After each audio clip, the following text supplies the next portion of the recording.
హంస కథలు కార్యక్రమానికి స్వాగతం. ముందుగా ఇవాల్టి కథ ఒక మోటివేషన్ కథ. జీవితంలో మన మీద ఎవరైనా ఆశ పెట్టుకుంటే ఆశ వాళ్ళ ఆశ పెట్టుకున్నందుకైనా ఆ ఆశ తీర్చేలా మనం ప్రవర్తించాలి. ఆశ వాళ్ళ ఆశ తీర్చాలి. ముఖ్యంగా మన తల్లిదండ్రులు పిల్లల మీద ఆశ పెట్టుకుంటారు. అలాగే అన్నదమ్ములు తోబుట్టుల మీద పెట్టుకుంటారు.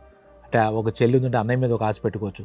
అలాంటి విషయంలో చెప్పాలంటే ఇటువంటి నువ్వే నా ఆశ అనే అన్న ఒక తల్లి ఆశని కొడుకు ఏ విధంగా తీర్చాడన్నదే ఈ కథ. నువ్వే నా ఆశ.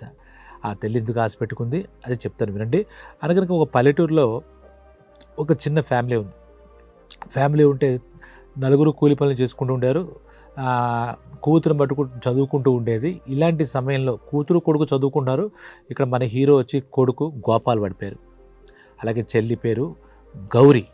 అయితే తల్లి తండ్రి ఇద్దరు కష్టపడి వీళ్ళు చదివిస్తూ ఉంటే తండ్రి ఒకసారి ఒక చెట్టు మించి కింద పడి, అంటే మామిడికాయలు కోస్తూ కింద పడిపోయాడు.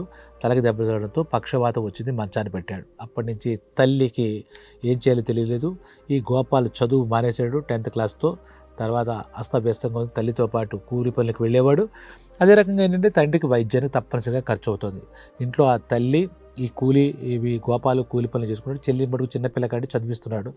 ఎప్పటికైనా కాకపోతే ప్రతిరోజు పనులైన తర్వాత ఆ తల్లి రొట్లు చేసి జాగ్రత్తగా పెట్టి ఆ తండ్రికి మందులు తెచ్చిపెట్టి చాలా అత్యంత దీనావస్థలో వాడు ఎదురుపోతున్నారు. గోపాల్కి చాలా బాధగా ఉంది. అప్పటికే వాడికి 16-17 ఏళ్ళు వచ్చాయి. అప్పుడు రాత్రి కూర్చుని నా జీవితంలో అన్ని కష్టాలేరా అబ్బాయి గోపాల్, మీ నాన్న చూసావు కొంచెం బాగా సాగుతోంది, నువ్వు చదువుకుంటున్నావు, నీ చెల్లి చదువుకుంటే మీ నాన్న కూడా మీ ఇద్దరు కష్టపడి నేను చదివిస్తున్నావు, ఒక స్థితికి తీసుకొస్తావు అనుకున్న టైంలో భగవంతుడు మన మీద కక్ష కట్టాడు, విధి మనల్ని వంచింది.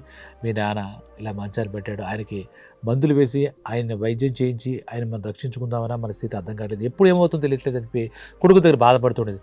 బాధపడి ఆఖరిలో ఒక మాట అనేది, బాబు ఇంకా నాకు ఎటువంటి ఆశ లేదు, జీవితం మీద ఎటు వెళ్తుందో తెలియదు, నువ్వే నా ఆశ, నువ్వే నా ఆశ, అంతే, ఇంకా నేనేం చెప్పలేను, నువ్వేం చేస్తావో చెయ్యి, నాన్నగారికి వైద్యం చేయించాలి, చెల్లిని చదివించి పెళ్లి చేయించాలి, మనకు స్థితి రావాలి, చూసావు కదా ఈ పాడుపడ్డ ఈ గుడిసెలో ఎన్నాళ్ళు ఉంటాం, మట్టి గోడలు ఇవన్నీ, ఇలా అయితే జీవితంలో నాకు ఆశకు పోతోంది అంటూ ఆమె చెప్పేది. ఆ మాటలన్నీ కొడుక్కి ఎక్కే, ఒక మాట మటుకు బాగా ఎక్కేది, నువ్వే మా ఆశ, నువ్వే మా ఆశ అన్నప్పుడు సరే అలా సంపాదిస్తున్నాడు. కానీ కూలి పనులు ఏముంది, పనులు సరిగా ఉండే కొద్ది ఎంత కష్టపడినా, ఎవరి ఇంట్లో పని చేసినా ఎవరి పొలంలో పని చేసినా చాలా తక్కువ కూలి దక్కేది. అది ఇంట్లో ఇచ్చిన వాళ్ళ అమ్మ తినడానికి రోజుకి తలకో 2 రొట్లు తినడానికి కూడా సరిపోలేండి పరిస్థితి. ఎందుకంటే తండ్రి కొంత మందులకి వాటికి తేవాలి కాబట్టి.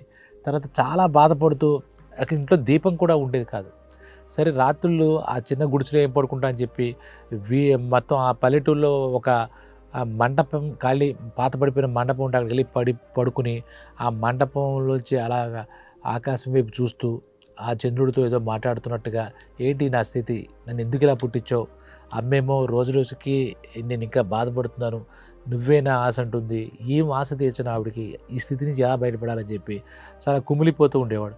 అలా ఒకరోజు చాలా బాధపడుతూ అదే మండపంలో పడుకుని, అంటే మండపం అంటే పాడుపడ్డ మండపం 4 సైడ్స్ ఓపెన్ ఉంటుంది కదా, ఊళ్ళలో ఇప్పటికే చూస్తుంటే అలా చూస్తుంటే కనపడేది చందమామ ఏదో మాట్లాడుతుండే. ఒక్కరోజు అలా ఉన్న టైంలో ఒక పెద్ద ఆయన అక్కడికి వచ్చాడు. ఒక పండు వెన్నెల కురుస్తున్న టైంలో పెద్ద ఆయన వచ్చాడు. వచ్చి వీడు ఒకడు పడుకున్నాడు ఇలాగ.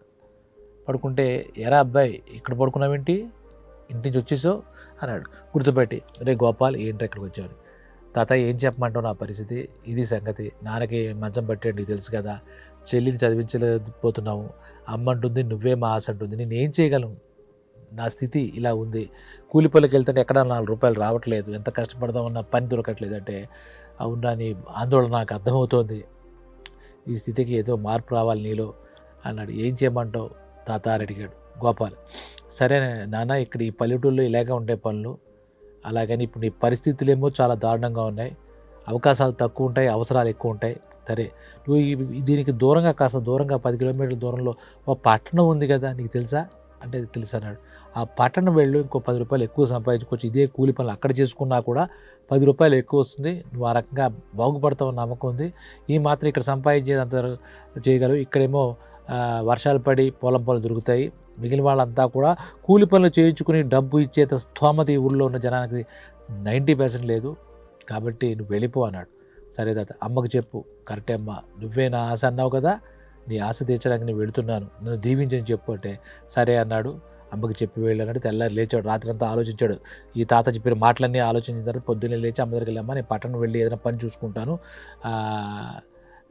నేను మీ అందరినీ బాగా చూసుకుంటాను, నమ్మకం నాకుంది, నువ్వే నా ఆశ అన్నావు కదా, నీ ఆశ తీర్చాలంటే నేను ఒక అడుగు వేయాలి కదా. ఎందుకంటే అక్కడ తాత చెప్పాడు ముందు రోజు, తాత మరి నాకు పట్టణం వెళ్తాను, ఏ పని చేయాలంటే ఏ పని కదరా, చేసేవాడికి ఏదో పని ఉంటుంది, చిన్నదా పెద్దగా చూడు, ముందు నువ్వు పని చేయి, ఏదో పని చేయి అని చెప్పాడు.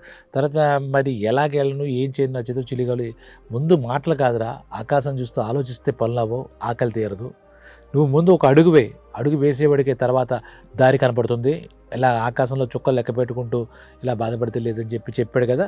వెళ్ళాడు. పట్టణం వెళ్తుంటే ఆ తల్లి కూడా ఏమన్నా, ఇక్కడ ఏం పనులు లేవు కదా, డబ్బులు లేవు, కుర్రోడు నలిగిపోతున్నాడు, వాడిని చూస్తే బాధేస్తుంది, ఇంట్లో పరిస్థితి ఎప్పటికీ మారట్లేదు. సరే వెళ్తా అంటే వెళ్ళమని ఒక 2 రొట్టెలు తయారు చేసి ఇచ్చింది. ఓ 10 రూపాయలు ఏదో పక్క సేట్ని ఏమని అడిగి అప్పుగా ఇచ్చింది, దారి ఖర్చులకి వాటికి. వీడు వెళ్ళిపోయాడు గోపాల్ పట్టణం. ఆ పట్టణం వెళ్ళి వెంటనే అక్కడ అంటే ఎప్పుడో ఒక చోట పరిస్థితులు అలాగని ఆ పరిస్థితులు నిందించుకుంటూ ఆ ప్రాంతాన్ని నిందించుకుంటూ ఉండకూడదు. మనం కూడా వెళ్ళాలి, జీవితంలో వెళ్ళాలి. ఒక్క చోట ఉండిపోతే ఇప్పుడు నీటికి ఒక రహస్యం ఉండదు మనకి, నీరు చెప్పే సత్యం. గోదావరి నదిలో అంటే అలాంటి జీవనదిలో ప్రవహించే దాంట్లో ఒక శక్తి ఉంటుంది, జీవశక్తి. అదే ఎక్కడన్నా స్టాక్ అయిపోతే అది మురుగునీరుగా మారిపోతుంది. అలాగే మనం కూడా ఒక చోట అక్కడే సమస్యలని ఇంకోటి ఆగిపోకూడదు, అక్కడి నుంచి బయటకు వెళ్ళిపోవాలి. ఆ బయటికి వెళ్ళిపోవడంలోనే మన విజయం దాగుంటుంది. ఎక్కడ నిందిస్తూ, ఊరిని నిందిస్తూ, ప్రజలను నిందిస్తూ, వాడి స్థితిని నిందిస్తూ, భగవంతుని ఉండకూడదు. కదిలిపో, స్థానం ఇక్కడి నుంచి వదిలేసే, ఇక్కడ మనకేమీ లేదు, వెళ్ళు, అక్కడెక్కడో ఉంది, పట్టుకో, వెళ్ళు. సరే ఇలా వెళ్ళాడు గోపాల్. వెళ్ళిన తర్వాత అక్కడ ఏం జరిగింది అంటే, ఊరంతా కొత్త, పొద్దున్న వెళ్ళిపోయాడు, గంటలో పక్కనే 10 కిలోమీటర్లు కట్టి అన్ని చోట్ల కనపడిన దుకాణాల్లో, అలా హోటల్లో, దాబాలు, అన్ని చోట్ల నాకేనా పని ఉంటాడంటే, ఇప్పుడేం లేదు, మళ్ళా కనపడు అనేటప్పుడు నిరాశపడ్డాడు. కాళ్ళు ఈడ్చుకుంటూ ఆ ఊరంతా తిరిగాడు. ఏమిటి, ఆ తాత చెప్పాడు పట్టణం వెళ్తే పని, మళ్ళీ వాడే ధైర్యం చెప్పుకున్నాడు. ఈ ఒక్క రోజులో మన జీవితం నిర్దేశింపడదు, ఈ జీవితం ఏమి మనం తిరిగిపోదు, చక్కన తిరిగినట్టు ప్రయత్నం చేద్దాం అనుకున్నాడు. అక్కడ బస్ స్టాండ్ పక్కన చిన్న గుడిసె లాంటిది ఏదో ప్రాంతం ఉంటే, అంటే చిన్న షెల్టర్ లాంటిది, అక్కడ రిక్షా వాళ్ళంతా వరుసగా పెట్టుకున్నారు. అక్కడే ఒకళ్ళిద్దరు రిక్షా వాళ్ళు కూర్చున్నారు. అక్కడికి వెళ్ళాడు. వెళ్తే అక్కడ కూర్చోవచ్చా లేదు తెలియదు, ఎందుకంటే వాళ్ళ ప్రాంతం ఏమో తెలియదు కదా, పట్టణం అక్కడ పోకడలు వీడికి అర్థం కాదు గోపాల్కి. అక్కడ ఒక పెద్ద ఆయన చూశాడు, సాయంత్రం చీకటి పడింది, పెద్ద ఆయన పని అయినట్టుగా కూర్చున్నాడు. అక్కడ కూర్చుంటే, ఏంటి బాబు ఎక్కడి నుంచి వచ్చావంటే వాడు కథ అంతా చెప్పుకున్నాడు. ప్రతి ఒక్కరికి చెప్పాడు, మా అమ్మ నువ్వే నా ఆశ, నువ్వే మా ఆశ అని చెప్తుంటుంది. నా చెల్లి కూడా నా మీద ఆశలు పెట్టుకుంది, దాన్ని చదువుకుంటూ పెళ్లి చేయాలి. మా నాన్న కూడా నా మీద ఆశ పెట్టుకున్నాడు, అనారోగ్యంతో మంచాన పడ్డాడు. ఎప్పుడు ఆ మంచి మందులు వేయించి నాన్నని కూడా మళ్ళా ఆరోగ్యవంతుడు చేయాలి, ఇవన్నీ ఆశ పెట్టుకున్నాను, నేను ఏం చేయాలి, నాకేం తోచట్లేదంటే, నువ్వేం కంగారు పడకు, నీకు రిక్షా ఒకటి అద్దెకి ఇప్పిస్తా. వీడిని ఎవరో నమ్మలేదు, ఏ పని ఇవ్వలేదు. నువ్వు కష్టపడతావా, రిక్షా ఒకటి మా సేటికి చెప్పి అద్దెకి ఇప్పిస్తా, తొక్కు, దాంతో రూపాయి సంపాదించు, మొన్న నీకు అసలు పని లేదు నాకు ఊరు, ఇక్కడ 10 రూపాయలు వస్తాయని చెప్పాడు. సరే దండం పెట్టాడు. సరే ఇక్కడే పడుకో, ఇది మనలాంటి వాళ్ళ కోసం ఈ షెల్టరు అని చెప్పాడు. మరుసటి రోజు స్టేట్ దగ్గర తీసుకెళ్ళి అద్దెకి బాడుగకి, నేను జిమ్మేదారి అంటే బాధ్యత నాది, వాడు రిక్షా తీసుకు పారిపోయారా అని చెప్పి ఒక రిక్షా ఇప్పించాడు.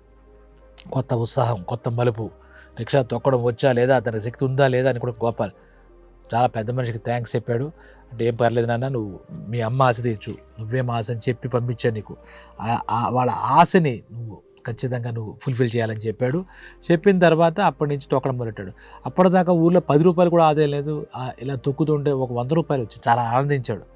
అమ్మయ్య అనుకున్నాడు. నెమ్మదిగా అతని యొక్క ఆదాయం రోజు ఇన్ని గంటలు కూడా అనుకోకుండా పొద్దున 6 నుంచి అర్ధరాత్రి కూడా తొక్కుతూనే ఉండేవాడు. అక్కడ పడుకునేవాడు. 10 రూపాయలు మిగిలితే ఇంటికి పంపిద్దాం అనే ధ్యాస అనమాట. అక్కడి నుంచి ఇంటికి వెళ్ళి ఒక నెల రోజులకు ఒకసారి కొంత డబ్బు ఇచ్చి ఇలా వచ్చేవాడు. ఇలా జరుగుతుంటే అంటే జీవితంలో ఎప్పుడు మలుపు ఉంటుందో తెలియదు మనకి. అలాగే తిరుగుతున్నప్పుడు ఒక రాత్రి ఒక పెద్ద ఆయన ఎవరైనా రిక్షావాడు ఉంటాడేమో అని చూశాడు. అక్కడ అప్పటికే మబ్బు పట్టింది, ఎవరు రావు అంటారు. వాళ్ళ అబ్బాయి ప్రాణాపాయ స్థితిలో ఉన్నాడు. వాళ్ళ అబ్బాయికి ఆ చీకట్లో ఎక్కడో పాము కరిచింది, 10 ఏళ్ళ పిల్లడికి. అమ్మ అన్నాడు, నువ్వు నోట్లో నొరగొస్తుంటే ఆసుపత్రికి తీసుకెళ్ళాలి, వీళ్ళ పట్టుకుని తీసుకెళ్ళాడు. ఆ పెద్ద చాలా గాబరాగా ఉన్నాడు. ఆ టైంలో చూసి నిద్రమత్తులో గోపాల్ చూసి ఏంటంటే, ఇలాగా బాబు రా, నువ్వు ఎంత అడిగితే తెస్తాను రా బాబు అని చెప్పి అతను అడుగుతుంటే ముందు పదండి అని చెప్పి వీడు సాయం చేసి రిక్షాలో చాలా స్పీడ్గా తొక్కి హాస్పిటల్కి వెళ్ళాడు. ఆ హాస్పిటల్ వాళ్ళు మందులు వేసి ఆ అబ్బాయిని రక్షించారు. ఇంతకీ అతను ఎవరంటే ముఖేష్ అగర్వాల్ అని చెప్పి ఆ ఊళ్ళో బట్టల వ్యాపారం చేస్తాడు. ఊరందరికీ పట్టణం అందరికీ తెలిసి డబ్బున్నవాడికి ఏంటి సమస్య రాదా? ఆ పిల్లాడికి రాత్రి ఎక్కడో చీకట్లో పాము కరిచింది, దానికి ఏముంది?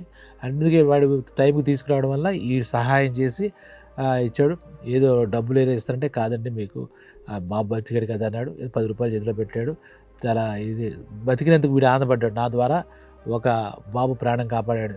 తర్వాత మరుసటి రోజు అతను స్థిమితపడ్డాక ఈ ముఖేష్ అగర్వాల్ వాళ్ళ నౌకని పంపించి అక్కడ రిక్షాలో ఉంటాడు. కుర్రాడు పొడుగ్గా ఉంటాడు, ఎర్రగా ఉంటాడు. అతన్ని పిలుచుకురా 20 ఏళ్ళు ఉంటాయని ఏదో లెక్కలు చెప్పి పంపించేసరికి వీడొచ్చి ఈ రిక్షా స్టాండ్లో ఉన్నటువంటి మన గోపాల్ని, మన హీరోని మా సేటు పిలుస్తుంటే, ఎవరు మీ సేటు అంటే ఇలా బట్టల వ్యాపారి ముఖేష్ అగర్వాల్ అంటే, సరే ఎందుకు పిలిచాడో పని చెప్తాడేమో అని రిక్షా బాడుకు కావాలేమో వెళ్ళాడు. వెళ్తే నిన్న రాత్రి వాళ్ళ అబ్బాయికి బాగాలేదు అని చెప్పి కంగారు పడిన తండ్రి, నా పేరు ముఖేష్ అగర్వాల్, నాకు ఒక్కగానొక్క కొడుకు నీ వల్ల బతికాడు, నాకు వేరే గత్యంతరం లేదు ఆ టైంలో వాడిని తీసుకెళ్లాలన్నా అని చెప్పాడు. అంటే మీకు అనుమానం రావచ్చు, కారు ఉంది కానీ నాకు డ్రైవింగ్ రాదు, నాకు చేతులు కాళ్ళు ఆడలేదు, ఎదురుకుండా నేను పిలిచాను అని చెప్తే, సార్ అంటే నీకు ఏదైనా పని ఇస్తాను, నువ్వు రిక్షా దొక్కలేదు, నీవు చేసిన సహాయానికి నేను ఏదో ఒక రుణం తీర్చుకోవాలి, నా షాపులో పని చేస్తాను. చాలా పెద్ద సేటు, ఎందుకు పని చేయడు, ఇప్పుడు ఎంత సంపాదిస్తున్నావు అంటే రోజుకి మొత్తం తొక్కితే 100 రూపాయలు 100 వస్తుంది కదా, నీకు 500 ఇస్తాను, ఇబ్బందా, నా దగ్గరే ఉండు, నా గొడవల్లోనే ఉండు, చూసుకో, అన్ని పనులు చూసుకో, నీకు రాత్రి నువ్వు డబ్బు కూడా ఆశించకుండా ముందుకు వచ్చి అర్ధరాత్రి రక్షించావంటే నేను అర్థం చేసుకోవచ్చు అంటే చాలా ఆనందించాడు. అక్కడ ఇంకో టర్నింగ్ పాయింట్ వచ్చింది గోపాల్కి. వెంటనే బట్టల షాప్లో చేరాడు. నెలకు 15,000 వస్తుంది. వీడన్ని ఖర్చులు 2,000 రూపాయలు చేసుకుని వాళ్ళ నాన్నకి వైద్యానికి కోసం చెల్లి 10-12,000 పంపించేసేవాడు.